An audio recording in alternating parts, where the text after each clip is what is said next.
नीचे से पूरा उस मटन का पूरा। बिकॉज हमारे टीचर्स भी, हमारे प्रिंसिपल्स भी, सब लोग यही बात बोला करते थे कि हाँ मैट्रिक तक जो है सो फोकस कर लो, आगे तुम्हारी मर्जी, तुम्हारी लाइफ जैसे जो करना होगा करना। बट ये लोग कभी भी ऐसी गाइडेंस नहीं देते हैं कि अभी भले नखरे करने, ये करने, वो करने, कर लो। So guys today I am going to try some new recipes. दिमागे दे सकते हो उनको अपना फ्यूचर और अपना लाइफ बेटर बनाने में।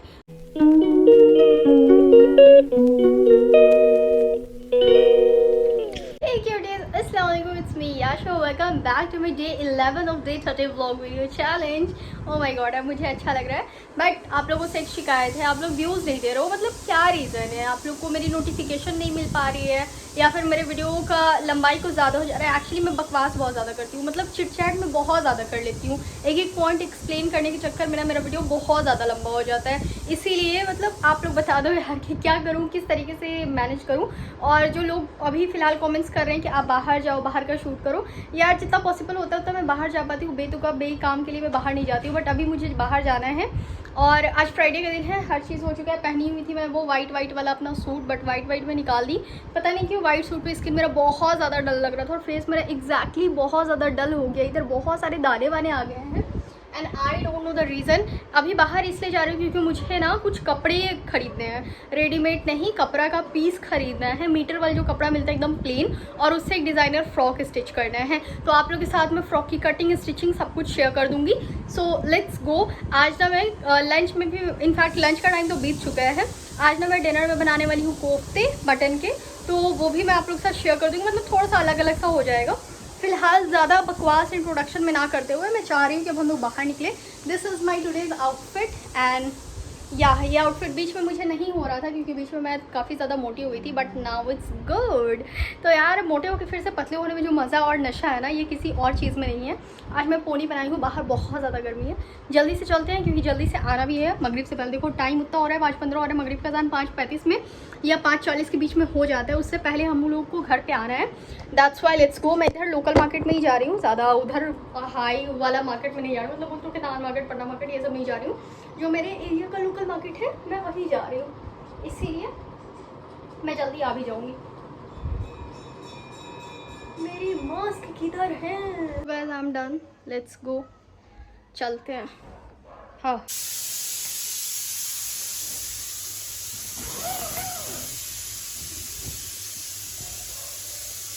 यहाँ ना मैं अपने चप्पल को हाथ में उठाई हूँ और मैं निकल पड़ी हूँ बिकॉज मेरी सीढ़ियाँ रोज़ पोछा लगते हैं यार, तो उस पर मैं यूज्ड चप्पल पहन के नहीं जा सकती हूँ। यहाँ मैं अपने रास्ते से रवाना होते हुए बाहर की तरफ निकल रही हूँ। दुकान पे आई हूँ मैं, मेरे को कपड़ा लेना था, जैसे मैं पहले भी शेयर की थी। एंड जिस दुकान से मैं हमेशा कपड़े लेती हूँ वो दुकान बंद थे, तो मैं उसके बगल में ही ये एक दुकान था, तो मैं बोली चलो ठीक है यहाँ भी ट्राई कर लेते। तो यहाँ मैं आ गई कपड़े लेने को। लिटरली मुझे आज बहुत एक्सेस गर्मी हो रही थी। कपड़ा उन्होंने ला करके दिया, मुझे ब्लैक साटिन लेना था, बट इस साटिन की क्वालिटी बहुत ज़्यादा रफ लग रही थी, तो मेरे को ये बिल्कुल पसंद नहीं आया। मैं बोली कि नहीं यार नहीं, मैं सॉफ्ट वाला पूछी बट इनके पास नहीं था। ये वो दुकान है जहाँ से मैं हमेशा लेती हूँ, नंदिनी कलेक्शन, और ये दुकान बंद है। अब मैं बाहर निकलूँ और भाई साहब ट्रैफिक ना लगे, ऐसा कभी हो नहीं सकता। तो मैं दोबारा अपने घर आ गई 10 minute. Back to my home. बहुत बहुत बहुत ज़्यादा गर्मी है आज। ये शायद इस सूट से बहुत ज़्यादा गर्मी लग रहा है यार। आज सूट बर्दाश्त नहीं होगा। आज ऐसा लग रहा है कि मुझे टी शर्ट पहनने होंगे सीरियसली। हाय ये बन ही बनाना पड़ेगा, ये पोनी भी काम नहीं दे रहे। एक्चुअली मैं गई थी ब्लैक कलर का साटिन बाय करने को एंड मैं थोड़ी सी अच्छी क्वालिटी वाला साटिन खोज रही थी। एक जो नंदिनी कलेक्शन आप लोग को दिख रहा था ना, वहीं से मैं साटिन लेती हूँ। उनके पास बहुत ही अच्छा वाला साटिन होता है, बट उनका दुकान बंद था, तो मैं बगल वाली दुकान में चली गई। तो उन लोगों के पास जो ब्लैक साटिन था ना, वो बहुत ही रफ वाला था। मैं बोली कि नहीं ये चाहिए ही नहीं। पता नहीं नंदिनी कलेक्शन क्यों आज बंद था भाई। गाइस हम लोग चलते हैं नीचे। अभी मैं ड्रेस अपना चेंज की थी, टी शर्ट पहन के खाना वाना खाने के बाद फिर से मैं अपना ड्रेस चेंज कर ली हूँ और चलते हैं नीचे किचन में, कुछ बनाते हैं। यहाँ अंडे जो है सो उबल रहे हैं। 2 ही अंडे को मैं ट्राई करी बिकॉज पहली बार कुछ मैं ट्राई करने जा रही हूँ, इसीलिए बहुत ज़्यादा लेकर के मैस नहीं करना चाह रही हूँ। यहाँ मैं लग रही थी थोड़ी सी क्यूट, इसलिए रिकॉर्ड कर ली मैं, और कुछ नहीं। Today I am going to try some new recipes. बोल सकते हैं। एक्चुअली आज से पहले मैंने कभी इस चीज़ को ट्राई ऑन नहीं करा और शायद आप लोगों ने भी नहीं किया हो, या शायद आप लोग किए हो, क्योंकि ऐसा तो नहीं कि इसको इन्वेंट ही मैंने करा है। मैं कहीं देखी थी इस रेसिपी के बारे में, so I feel to try out this recipe and after a long time मेरे घर पे मटन आया था, सो उसके लिए ना ये रेसिपी बेस्ट है। कोफ्ता के लिए जैसे हम लोग उसको पीसते हैं ना, जो हमारा फ्लैश होता है उसको जिस तरीके से ग्राइंड कर लेते हैं, पीस लेते हैं, और उसमें सारे मसाले डाल देते हैं, जैसे साल्ट, जीरा, गोलकी, नमक साल्ट एक ही हुआ ना यार, लाल मिर्च का पाउडर, हल्दी, उसमें धनिया का पत्ता, तो सब कुछ डाल के मिक्स हो चुका है। एंड बॉयल एग है, उसका बॉयल एग को पील ऑफ कर लेना है, फिर उसको बीच से काट देना है, फिर उस हाफ पार्ट एग वाले से हाफ पार्ट पे ना ऊपर से और नीचे से पूरा उस मटन का पूरा कोट चढ़ा देना है एंड फिर उसको कढ़ाई में ना हल्की हल्की आंच पे उसको पकाना है एंड उसका वो बहुत क्रंची सा बन जाएगा। उसके बाद अगर आप चाहो तो आप ग्रेवी बना के उसको डाल सकते हो, नहीं तो आप एज अ स्नैक्स उसको एंजॉय कर सकते हो। लिटरली टेस्ट बहुत यम करने वाला है। So let's go and try the new recipe. And आज की वीडियो में मैं शेयर करूंगी अपनी लाइफ का मतलब बेसिक चीज, ठीक है, कि what was my dream, what I was thinking and so many things. So उससे रिलेटेड हम लोग बात करेंगे because we have 10 days more, जिसमें हम लोग पार्ट टू का जो व्लॉग का ये था वो हम लोग करेंगे, व्लॉग 11 to व्लॉग 20। इसमें हम लोग इस सब चीज़ों को कैप्चर कर लेंगे एंड सब चीज़ों के बारे में डिस्कशन कर लेंगे। एंड मैं लिख के बता सकती हूँ, मैं सिग्नेचर करके बता सकती हूँ कि ये 10 days का जो ये व्लॉग आप लोग देखोगे ना, इससे आप लोग को बहुत ज़्यादा गाइडेंस मिलने वाली है एंड बहुत ज़्यादा हेल्प एंड सपोर्ट मिलने वाला है। तो गाइस लुक एट दिस, इसको कितने अच्छे तरीके से रेडी कर लिया गया है एंड ये बहुत अच्छे से रेडी हो गया। इसमें बेसन ऐड किया गया है, धनिया का पत्ता और सारे मसाले, जितने भी मसाले होते हैं। वैसे ये सेम रेसिपी अगर आप लोग चाहो तो आप लोग सोयाबीन के साथ भी ट्राई कर सकते हो, क्योंकि सोयाबीन का मिक्सचर भी कुछ इसी टाइप का बन के रेडी होता है। एंड बॉयल एग को पील ऑफ कर लेते हैं। उसके बाद फिर आज ना मेरा बहुत ही ख़तरनाक वाला काम शुरू हुआ है। लिटरली मैं बता रही हूँ, किचन में आज जितना टाइम मैं रुकी हूँ ना, इतने देर में मेरे पूरे पाँव में दर्द हो गए हैं। कुछ भी अगर आप न्यू ट्राई करते हो ना, तो लिटरली एक तो वो टाइम बहुत ज़्यादा लेते हैं, ऊपर से वो बर्तन बहुत ज़्यादा निकालते हैं। एक तो ये बर्तन जब निकलते हैं बहुत सारे, तो बहुत तेज़ मुझे गुस्सा आता है। आप लोग ये सेम रेसिपी सोयाबीन के साथ भी ट्राई कर सकते हो। सोयाबीन बीन्स ही बोलते हैं ना, सोया चंक्स, सोयाबीन, उनको भी ग्राइंड करके फुला के, मतलब ऐसा कुछ भी आप लोग ट्राई कर सकते हो, ये बन सकता है। तो पहले तो मुझे लग रहा था कि पता नहीं ये कैसे बनेगा, बट हाँ बहुत ही अच्छी तरीके से बन गया था। बहुत ज़्यादा गर्मी है आज लिटरली, यार इस कपड़े में तो और भी ज़्यादा गर्मी हो रही है। हाँ, अब मैंने यहाँ अपना कढ़ाई चढ़ा रही हूँ। जितनी बड़ी मेरी कढ़ाई है ना, क्या ही बोलूँ मैं मज़ा आता है मुझे इस कढ़ाई में तलने में। वैसे एक छोटी सी भी कढ़ाई है, टेम्प्रेरी किसी चीज़ों के लिए। तेल यहाँ गर्म हो गए थे और तेल में जब कुछ भी डलाते हैं तो क्या छन से आवाज़ करता है। ये आवाज़ मेरे को बहुत ज़्यादा सही लगता है। तो इस तरीके से फ्राई कर रही थी मैं तेल में डिप कर करके।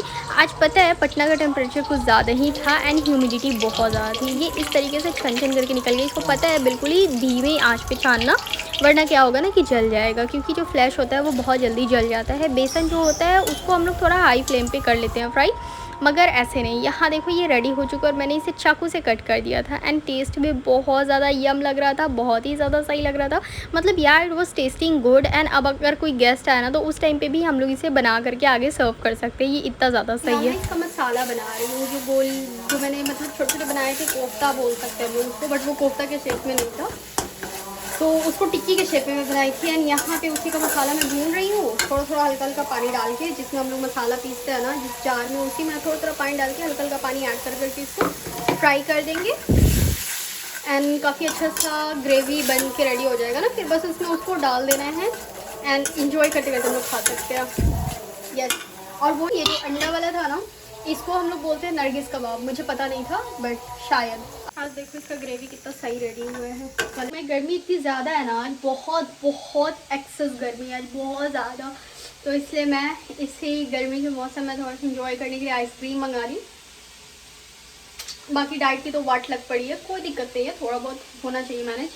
एंड यहाँ मेरा ग्रेवी भी बस रेडी होने को है। हाँ, मैं रेस्ट करना चाहती हूँ, मैं अपने रूम में जाना चाहती हूँ, क्योंकि बहुत ज़्यादा गर्मी है यार आज किचन में, बहुत ज़्यादा। Let's enjoy this ice cream.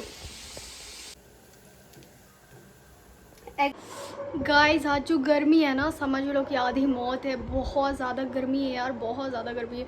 First of all I will change by this outfit, because इससे मुझे लग रहा है कि और ज़्यादा गर्मी हो रही है। एंड उसके बाद फिर थोड़ा सा कंफर्टेबल होके then I will start my life का वो शुरू वाला जर्नी। ठीक है, अभी तक तो कुछ पा नहीं पाई हूँ लाइफ में, बट देर आफ्टर कुछ कुछ मिस्टेक्स मैं की हूँ। मे बी वो मिस्टेक्स जान करके आप लोग को भी ऐसा फील हो कि हाँ हमें ये मिस्टेक नहीं करना चाहिए, बिकॉज हम सभी एक ही दौर से गुजरते हैं और हम सभी एक ही मिस्टेक करते हैं। So just wait, let me change this outfit, फिर मिलती हूँ। आई एम बैक एंड अब जो मैं पॉइंट्स आप लोग को बताने वाली हूँ ना, इन चीज़ों को इफ़ यू आर पेरेंट्स, या अगर आप कभी पेरेंट्स बनोगे, या आप अगर किसी एल्डर भाई बहन हो आप, तो आप अपनी यंगर वंस को ना ये सब कुछ दिमागे दे सकते हो उनको अपना फ्यूचर और अपना लाइफ बेटर बनाने में। तो अब मैं एक चीज़ बताती हूँ, जब हम लोग 10th में रहते हैं ना, जब हम लोग 10th तक पढ़ाई करते हैं, मैट्रिक तक का पढ़ाई करते हैं, तो उस टाइम हमारा जो पाथ है ना वो बहुत ही स्ट्रिक्ट रहता है, बिकॉज हमें मालूम होता है what we have to do, what we are doing, हमें आगे क्या करेंगे, नेक्स्ट ईयर का प्लानिंग होता है, उसके नेक्स्ट ईयर का प्लानिंग होता है, डेट या 5th के बाद हम 6th में जाएंगे, 6th के बाद हम 7th में जाएंगे। मतलब उस टाइम ना आपका रास्ता ऐसे ऐसे जैसे ट्रेन की पटरियाँ होती है ना, वैसे उस टाइम रास्ता नहीं होता। उस टाइम रास्ता एकदम ऐसे सीधा होता है कि बस उसी राह पे चलते जाना है, चलते जाना है, चलते जाना है। और हमें लगता है ना कि सबसे ज़्यादा बेसिक और इम्पॉर्टेंट चीज़ वही होता है, बट ये गलत है। पता नहीं हम लोग जिससे पढ़े हैं वो लोग भी ये चीज़ हमारे माइंड में क्यों डालते हैं, मुझे तो ये चीज़ अब नहीं समझ में आता है। बिकॉज हमारे टीचर्स भी, हमारे प्रिंसिपल्स भी, सब लोग यही बात बोला करते थे कि हाँ मैट्रिक तक जो है सो फोकस कर लो, आगे तुम्हारी मर्ज़ी, तुम्हारी लाइफ जैसे जो करना होगा करना। बट ये लोग कभी भी ऐसी गाइडेंस नहीं देते हैं कि अभी भले नखरे करने, ये करने, वो करने, कर लो, अपना मैट्रिक तक बस स्टडीज़ पे अच्छी तरीके से फोकस रखो, बस नहीं आगे कभी प्लानिंग करो। देखो अब मैं बताती हूँ शुरू से अपने बारे में, व्हाट आई वाज। मैं बहुत ही एक सिंसियर स्टूडेंट हूँ, या तो फर्स्ट, या तो सेकंड, या तो थर्ड, इन तीनों में से मेरा हमेशा कोई ना कोई एक पोजीशन आता था। थर्ड के नीचे मैं कभी गई नहीं हूँ और मुझे कभी आदत भी नहीं था।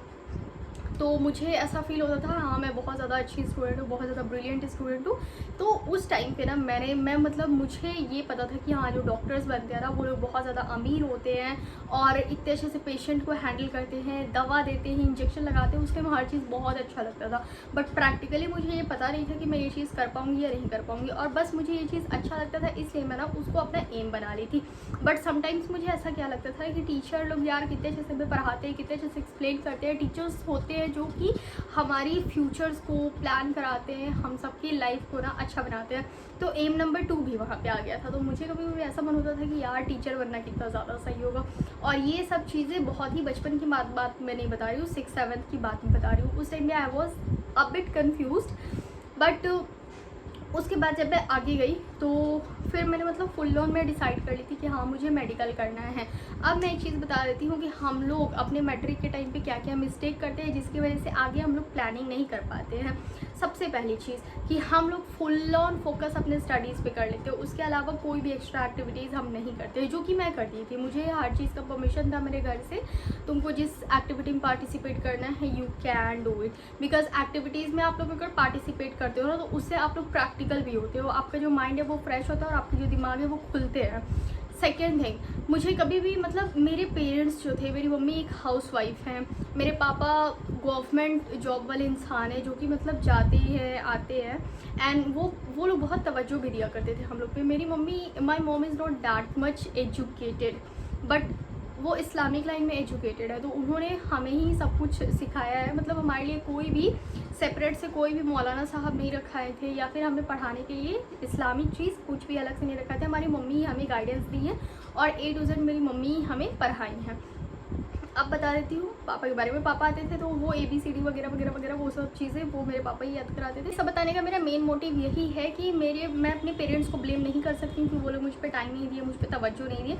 उन लोगों को भी उस टाइम वही सही लगा जो कि स्कूल में हम लोग को बताया जाता था, पेरेंट्स टीचर मीटिंग के टाइम पे बोला जाता था कि अपने बच्चे को समझाइए कि वो अभी फोकस कर ले, बाद में जितना आवारागर्दी करना है कर ले।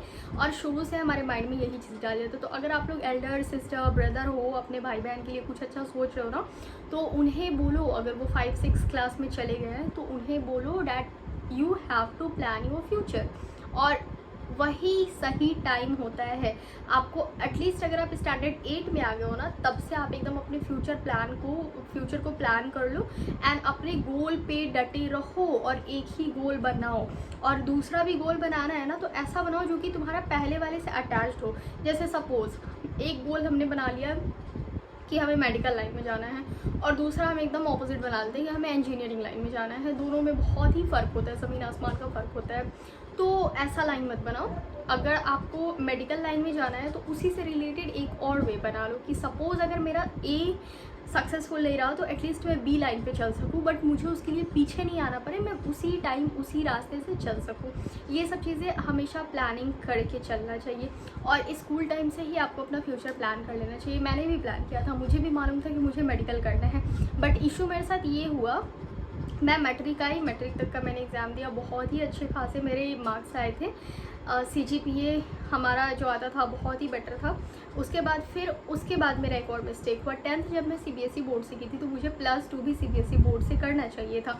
अगर +2 में CBSE बोर्ड से की रहती तो मेरा सारा का सारा बेसिक और जो भी एडवांस जो भी इन्फॉर्मेशन है वो सब स्ट्रॉन्ग रहते और मेरे सारे के सारे नॉलेज बेहतर होते। मैंने 10th तक CBSE से करा, फिर मैं आ गई बिहार बोर्ड में, जिसका कि स्टडीज़ थोड़ा सा अलग होता है, उन लोगों के समझाने का तरीका बहुत अलग होता है। और उस टाइम था कि नॉन अटेंडिंग क्लासेस है, तो यार मैट्रिक तक 10th तक हम लोग क्लास बहुत ही रगड़ के करते हैं ना, तो उस टाइम हम लोग बहुत भागते हैं कि क्लासेस से भागे कैसे, हमें क्लास नहीं करना है, क्लासेस से हम भागे कैसे। तो +2 हम लोग ज़्यादातर पता है क्या करते हैं कि हम लोग बिहार बोर्ड से कर लेते हैं और क्या करते हैं कि हम लोग कोचिंग्स रख लेते हैं साइड से, बट जो चीज़ आपको स्कूल से मिलती है वो चीज़ आपको कोचिंग से नहीं मिलती है। ये चीज़ मुझे अब जाके ऐसा खटकता है कि अगर मैं +2 CBSE बोर्ड से कर ली होती तो शायद आज मैं यूट्यूब पे नहीं होती, कहीं और ही होती और मेरा कुछ ना कुछ लाइफ सेट हो गया रहता और अच्छी तरीके से सेट हो गया रहता, बिकॉज उस टाइम मेरा एक एम था। भाई साहब मेरा मैट्रिक तो बहुत ही अच्छी तरीके से बीत गया। अब मैं इंटर में एडमिशन ले ली, वो भी सबका देखा देखी मैंने बिहार बोर्ड में एडमिशन ले लिया। मुझे लगा कि वाह सब लोग यही करते हैं, मैं भी यही काम कर लेती हूँ। मोस्टली जब हम लोग टीनेजर होते हैं ना तो हमारे दिमाग में यही चलता है कि सब यही कर रहे हैं तो हम भी यही कर लेते हैं, जिसकी वजह से बहुत सारे टीनेजर्स गलत रास्ते पर भी चले जाते हैं और वो लोग अपना खुद का सोचने का दिमाग नहीं लगा पाते हैं, जिसकी वजह से हमें इन फ्यूचर बहुत ही ज़्यादा परेशानी का सामना करना पड़ता है। एग्जैक्टली ऐसा होता है। तो मुझे लगा कि वाह ये तो बहुत सही है, हम लोग कोचिंग्स जाएंगे, वहाँ कोई स्कूल यूनिफॉर्म नहीं होगा, कोई डिसिप्लिन्स नहीं होंगे, कोई ये नहीं होंगे वो नहीं होंगे। तो भाई साहब हमने कोचिंग्स भी शुरू कर दिया। तो एक दिन में मैं जाती थी 4 classes, physics, chemistry, biology and maths मेरा फेवरेट सब्जेक्ट था। तो बायोलॉजी होने के बावजूद भी मैं मैथ्स को लेकर के चली थी, बिकॉज मैथ्स को मैं छोड़ना नहीं चाहती थी और मेरा मेन एम जो था वो मेरा डॉक्टर बनने का था। तो इसीलिए बायोलॉजी को मैं लेके चली थी। जब आप बायोलॉजी मेन सब्जेक्ट में लेते हो ना तो आपका साइड सब्जेक्ट हो जाता है मैथ्स, अगर आपको मैथ्स रखना है तो मेरा मैथ्स साइड सब्जेक्ट हो गया था। एक दिन में मैं 4 कोचिंग्स जाती थी, जो कि मेरे घर से 3 से 4 किलोमीटर की दूरी पर था। मैं घर आती थी, फिर तैयार होती थी, फिर 2 घंटे के बाद फिर मेरे क्लास होते थे, फिर घर आती थी, फिर 1 घंटे के बाद मेरे क्लास होते थे। कोई क्लास ऑल्टरनेट डेज पे होते थे। तो मैं 2 साल तो रगड़ के दौड़ी हूँ बहुत ज़्यादा, और उसके बाद मैंने बहुत मेहनत किया, बहुत ज़्यादा मेहनत किया। फिर हमारा इंटर का एग्ज़ाम हो गया, मतलब +2 का एग्ज़ाम हो गया बिहार बोर्ड से। बिहार बोर्ड्स वाले इतने ज़्यादा रिजल्ट्स ख़राब करते हैं ना, जिसको मुझे आइडिया नहीं था, और मैं बहुत ही अच्छे तरीके से एग्ज़ाम्स देने के बावजूद भी मेरा 60% में 1% कम हो गया, लाइक 59.3% आया था, शायद 59.3 या 59.7% ऐसी हैं। 59.1% आया था मुझे इंटर में। और मेरे माइंड में ये था कि एटलीस्ट अगर हमें मेडिकल लाइन में एडमिशन लेना है तो मिनिमम 60% तो डिग्री 60% तो हमारा पासिंग मार्क्स होना चाहिए इंटर का। तो ये चीज़ मेरे माइंड में था। एंड उस टाइम मुझे गाइडेंस करने के लिए सीरियसली कोई भी नहीं था, बिकॉज मेरे फैमिली में जो डॉक्टर्स हैं भी तो वो थोड़े से दूर के रिलेटिव्स हैं और हम उनसे बात नहीं कर पाए। और थोड़ा सा मैं बहुत ज़्यादा डगमगा गई थी, क्योंकि मैंने फेलियर को फेस नहीं किया था और उस टाइम पे मैं फेस की।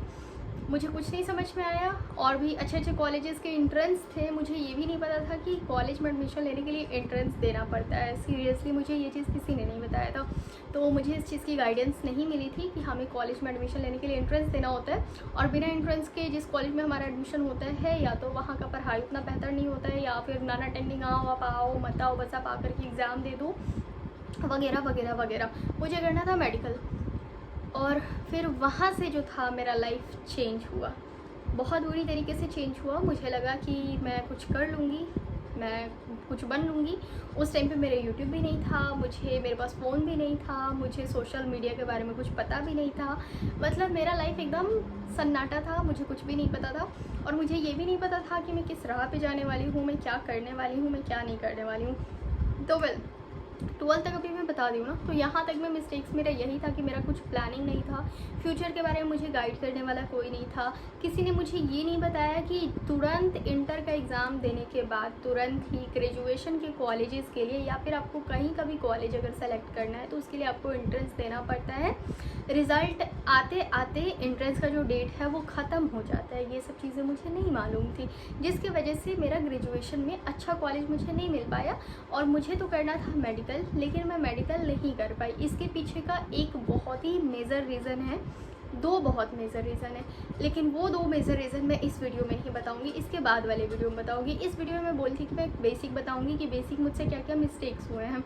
मैं बहुत ही एक्टिव स्टूडेंट्स थी, बहुत ज़्यादा तेज़ थी, बहुत इंटेलिजेंट थी। मैथ्स मेरा फेवरेट सब्जेक्ट था। मैं जब बनाना शुरू करती थी, आप यकीन नहीं करोगे, उस time phone, mobile, network, wifi, internet, ये सब कुछ भी नहीं था मेरे पास। मुझे इन सब के बारे में कुछ आइडिया भी नहीं था। बस किताब थे, पेन थे, कॉपी थे और मैं पागलों के जैसा पढ़ाई करती थी रात में 3-3 बजे तक। सच में मैं ये चीज़ बोल सकती हूँ, आज भी उठ के अपना सर उठा के ये बात बोल सकती हूँ कि मैंने 3-3 बजे रात तक या फिर 4 बजे, 4:30 बजे सुबह का किरण निकल जाता था और मैं मैथ्स बनाते रहती थी। मैथ्स मेरा बहुत ज़्यादा फेवरेट सब्जेक्ट था। जब मैथ्स के एग्ज़ाम का टाइम आता था तो मैं बहुत रगड़ के पढ़ती थी, या फिर कोई भी एग्ज़ाम का टाइम आता था। और कभी कभी क्या होता था कि मैं पढ़ते पढ़ते मतलब 2 बजे के आसपास में सो जाती थी। फिर 4:30 बजे फजर के टाइम जब मेरी मम्मी उठती थी नमाज़ के लिए, तो मैं उस टाइम मम्मी को बोल देती थी कि मुझे उठा दिया कीजिए। मम्मी मुझे उठाती थी और मैं फिर से रिविज़न करती थी। कोई भी सब्जेक्ट होता था मैं रिविज़न करती थी। एंड मुझे हारने का कभी भी मतलब कुछ था ही नहीं कि मैं हार सकती हूँ, क्योंकि मुझे पता था कि मैं कर सकती हूँ, मुझ में इतनी एबिलिटीज़ है। बचपन से मैंने अपने बेसिक पे तवज्जो दी है बहुत अच्छी तरीके से, तो मुझे इतना पता था कि मैं इस लायक हूँ that I can do anything and I can fulfil my dreams. मुझे ये सब चीज़ें पता थी। बट यहाँ भी अब मैं यही चीज़ बोलूँगी कि आप जितनी भी हाथ पर मार लो, कभी कदार किस्मत के आगे हम लोग को बेबस, लाचार, बेसहारा होना पड़ता है। अब किस्मत है क्या नहीं है, आई डोंट नो, बट जो भी था नहीं था। अब इसके आगे मैं बताऊंगी कि मेडिकल में मेरा एडमिशन नहीं हुआ, क्या नहीं हुआ, या फिर क्यों नहीं कर पाई, फैमिली सपोर्ट क्या था, कैसा था। एंड उस टाइम भी मैं मेंटली बहुत ज़्यादा प्रेशर में थी। इसके बाद वाला सब कुछ बताऊंगी मैं नेक्स्ट पार्ट में, क्योंकि 11 से 20 डेज़ के बीच में जो हमारा ब्लॉग होगा ना, इसमें आप लोग को सब कुछ मेरे बारे में पता चल जाएगा। So stay connected from my video. आप लोग को कुछ भी क्वेश्चन करना हो मुझसे, so let me know in the comment section. मैं एक एक कमेंट्स रीड करती हूँ एंड लिटरली आप लोग के कमेंट्स मेरे लिए बहुत वैल्यूएबल है। Thank you so much. आज का वीडियो ब्लॉग यहीं तक था। Thanks for watching my blog. I hope next blog में फिर होगी हमारी अपनी मुलाकात। Bye, take care, lots of love.